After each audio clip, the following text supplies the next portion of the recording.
हाथरस में एक बहुत दुखद हादसा हुआ है। स्टैम्पेड की घटना हुई और उसमें करीब 120 से ज़्यादा लोगों की मौत होने की आशंका जताई जा रही है। 100 के करीब लोगों की मौत हो गई है, ये कंफर्म है। आंकड़ा बढ़ेगा ऐसी आशंका है। और ये घटना कहाँ हुई? एक बाबा की कथा चल रही थी, उस दौरान ये घटना हुई ऐसा बताया जा रहा है। कौन है वो बाबा, क्या था पूरा मामला, इस पर हम चर्चा करेंगे हमारे साथी अभिनव से, जो इस खबर पर लगातार नज़र बनाए हुए थे। अभिनव, बाबा जो नारायण साकार हरि जो भोले बाबा के नाम से प्रसिद्ध हैं अपने भक्तों में, वो उनकी ये भीड़ थी, ये उनके कथा की भीड़ बताई जा रही है। अब इस भीड़ की स्थिति देखिए तो उससे समझ में आता है।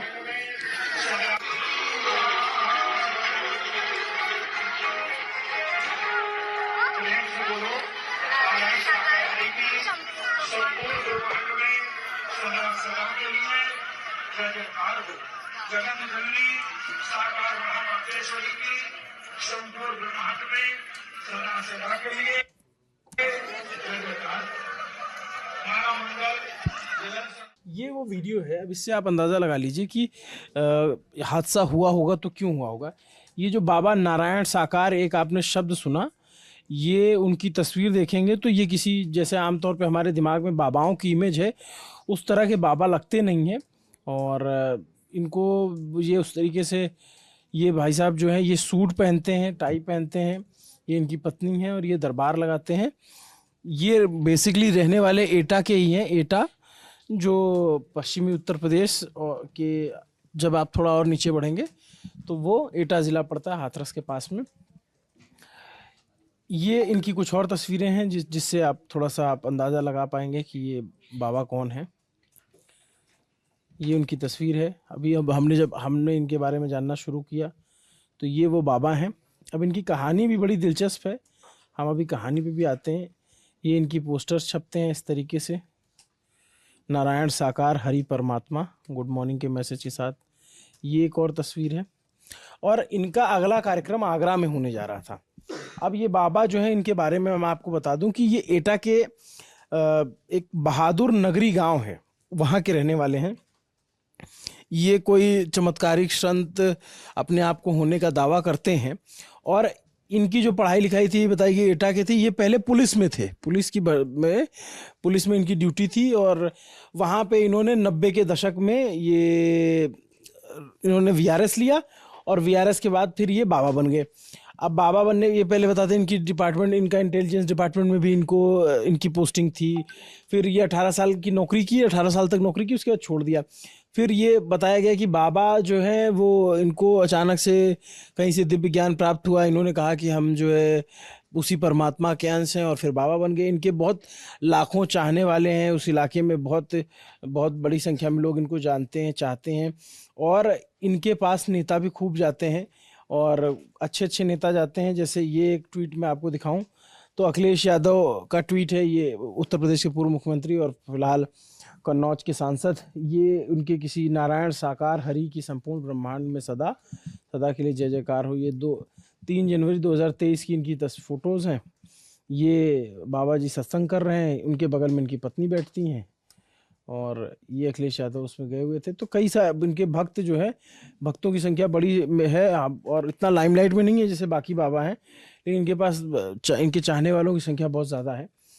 अब सवाल ये है कि भाई, चाहने वालों की संख्या ज़्यादा है, किस में किसकी आस्था है, इस पे हमारा प्रश्न नहीं है। बहुत सारे बाबा हैं, बहुत सारे भक्त हैं, बहुत लोग सुनते हैं। हमारा प्रश्न ये है कि हादसा हुआ क्यों, और अगर इस तरीके का आयोजन हो रहा था और आयोजन में प्रशासन ने ध्यान क्यों नहीं दिया, वो भीड़ को नियंत्रित करने की व्यवस्था क्यों नहीं की गई। भाई, अधिकारी जो होते हैं उनका काम ही यही होता है। और उनको जब अगर आपके ज़िले में किसी बड़े आयोजन का अनुमति मांगी जाती, अनुमति देते वक्त जो है, जो डीएम होगा, जो पुलिस होगी, वो पुलिस कानून व्यवस्था देखेगी, डीएम उसकी बाकी व्यवस्था देखेंगे कि भाई इलाका कितना बड़ा, कितने लोगों की गैदरिंग की अनुमति दी जा सकती, कितने लोग आ रहे हैं, इस सब पे निगरानी रखी जाए। पूरा एक प्रॉपर प्रोटोकॉल होता है। तो क्या उसमें ये सब फॉलो किया गया? क्योंकि 122 के लोगों के करीब बताया जा रहा है कि जान गई है। सीएम ने आदेश दिया है, तो डीजीपी, चीफ सेक्रेटरी सब जा रहे हैं। हादसा होने के बाद तो सब जाएंगे ही, क्यों नहीं जाएंगे? लखनऊ में उठ के क्या करेंगे? लखनऊ में अब जो है वहाँ पे लंगड़ा आम खाने का समय तो है नहीं भाई। अभी तो 122 लोगों की मौत हुई है। लेकिन सवाल ये है कि ये हुआ कैसे भाई। जो सीएम योगी खुद, उनको इस पे रिपोर्ट लेनी चाहिए। सरकार की इस पे क्या जिम्मेदारी है? प्रधानमंत्री ने इस पे शोक जताया, तमाम नेता शोक जताएंगे। हादसा क्या, हादसों के हवाले ही आम आदमी की जिंदगी है? सवाल ये है, कहीं भी हादसा हो जाता है, कहीं भी कुछ हो जाता है भाई। ये ऐसा कुछ है नहीं, ये मानव निर्मित हादसा है ना। भक्तों की एक भीड़ है, मैं भी एक बाबा के उसमें कार्यक्रम में गया था कवरेज के लिए, तो वो जो स्थिति देख के लगता है, क्योंकि वहां पे जो आदमी होता है वो दूसरे माइंडसेट में होता है। मैं जब जा रहा था वहां पे तो पैर रखने तक की जगह नहीं थी, बच्चे थे, धूप में एकदम से भीड़ इकट्ठा थी, कोई बीमार हो, कोई कैसे। लेकिन अब उनकी तो अपनी आस्था है, वो तो उनकी भक्ति है। अब भक्ति पे सवाल उठाना भी बड़ा कठिन सवाल है, और आपने उठा दिया तो आपसे कई सारे लोग सवाल करके घेर लेंगे। बात यह है कि भाई अगर किसी में आस्था है और वो जा रहा है, उसके पास प्रशासन का एक काम है कि जो, अच्छा, ये जब भी कोई बाबा कहीं कार्यक्रम के लिए जाते हैं तो आयोजक होते हैं, आयोजक बकायदा उसका परमिशन लेते हैं, डीएम के यहाँ जाता है, ज्ञापन जाता है कि भाई हम ये आयोजन कराएंगे। अब इनका अगला कार्यक्रम जैसे आगरा में होने वाला है, अब होगा 4 जुलाई से होने वाला है, अब पता नहीं इसके बाद करेंगे कि नहीं करेंगे। लेकिन सवाल ये है कि भाई अब वहाँ पे भी तो पोस्टर बैनर लगे हैं, तो वहाँ पे भी हजारों की संख्या में भीड़ आती, ग्वालियर रोड पे पहले से भी करते आ रहे हैं। तो आयोजक ने परमिशन ली कितने लोगों की, आए कितने लोग, कुछ अनुमान है, कुछ इंटेलिजेंस है, कुछ तंत्र है जो काम करता है, या फिर बाबा और भगवान भरोसे ही जिंदगी छोड़ दी गई है कि नहीं आप लोग जाओ, आप लोग जो है आप जाओ, आपकी जान आपके भरोसे है। सरकार और जो प्रशासन होता है उसकी ज़रूरत आम आदमी की ज़िंदगी में क्यों होती है? इसीलिए होती है ना, क्राइसिस मैनेजमेंट के लिए। जब क्राइसिस, अब जो हाथरस के डीएम हैं या फिर जो आसपास के अधिकारी हैं, तमाम जो आईपीएस आईएएस जो बड़े बड़े ओहदेदार पद पे हैं, भाई चने खाने के लिए तो उनको पैसे दे नहीं रही कंपनी। उनको तो जो सरकार है वो पैसा तो इसीलिए देती है, या फिर उनको जो आम आदमी का टैक्स पेयर का तनख्वाह मिलता है कि भाई ये सारी व्यवस्था को सुचारू रूप से चलाएंगे। आप आएंगे, बाद में आप कहेंगे जांच करेंगे। आज तक बता दीजिए कौन सा हादसा है जिसमें जांच हुई और उसकी जांच रिपोर्ट आने के बाद दोषियों पे सजा हो गई हो, या फिर वो एक नज़ीर बना हो कि नहीं अब आइंदा ऐसा नहीं होना चाहिए। हर हादसे के बाद इसी तरीके की जाँच कमेटियाँ बनती हैं। हर हादसे के बाद जो है, अब खबर आ रही है कि कल मुख्यमंत्री जाएंगे। जाहिर सी बात है, बिल्कुल जाना चाहिए, क्यों नहीं जाएंगे? प्रदेश के मुखिया हैं और उनको वहाँ मौके पर मौजूद होकर लीडिंग फ्रॉम फ्रंट का जो है उनको बताना चाहिए कि हम आगे से कर रहे हैं। लेकिन उन अधिकारियों की जिम्मेदारी तय होगी कि नहीं होगी, सवाल ये है। और इसमें जिन लोगों की मौत हुई है वो ज़्यादातर महिलाएं और बच्चे हैं, ये बताया जा रहा है। ये देखिए, भगदड़ का सीधा नियम है। मुझे याद है जब इलाहाबाद में कुंभ हुआ था 2013 में, तो एक छोटी सी भगदड़ मची थी रेलवे स्टेशन पे, तो वहाँ पे कई लोगों की जान गई थी। भगदड़ जब होती है तो आदमी फिर क्या करता है कि एक दूसरे के ऊपर चढ़ के निकलने की कोशिश होती है कि इसको दबाओ और इसके ऊपर पैर रख करके निकल जाओ। तो उसमें मारा कौन जाएगा? जो कमज़ोर होगा। प्रैक्टिकल बात बता रहा हूँ मैं, जो कमज़ोर होगा शारीरिक रूप से वही मरेगा, वही दबेगा। इस भगदड़ में भी वही हुआ है। ज़्यादा जान महिलाओं की गई है क्योंकि महिलाएं गिर गई।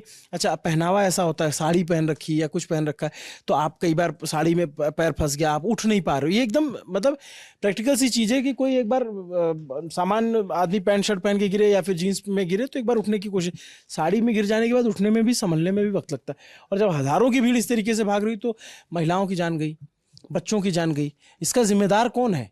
जिम्मेदारी कब तय होगी? सवाल ये है हमारा। इस खबर पर हमारी नज़र बनी हुई है, जो भी अपडेट आएगा हम आप तक पहुंचाएंगे। और हम ग्राउंड पर भी निकल रहे हैं ललन टॉप के ज़रिए आपको ग्राउंड से भी जो हालात है वहां पर, जो वहां पर प्रत्यक्षदर्शी है, उनका क्या बयान है, क्या वर्जन है, क्या कहानी है। ये जो बाबा हैं, इनके दैनिक भास्कर की एक रिपोर्ट के मुताबिक इनके ऊपर ज़मीन कब्जाने का भी आरोप है। भोले बाबा के नाम से जाने जाते हैं नारायण साकार हरि जी। कानपुर के बिधुन थाना क्षेत्र के करसुई गाँव में ये विश्व हरि ग्रुप पर इनका साकार विश्व हरि ग्रुप पर 5 से 7 बीघे जमीन कब्जाने का आरोप है, ऐसा दैनिक भास्कर में दावा किया गया है। इस दावे की हम पुष्टि नहीं करते, लेकिन तमाम जगहों पर ऐसी खबरें छपी हुई हैं। अब इसका सच क्या है, ये जैसा सरकार कहती है जांच का विषय है, जांच में जो भी सामने आएगा वो वक्त ही बताएगा। फिलहाल जो घटना हुई है इस पर हमारी नज़र बनी हुई है। हम ग्राउंड से भी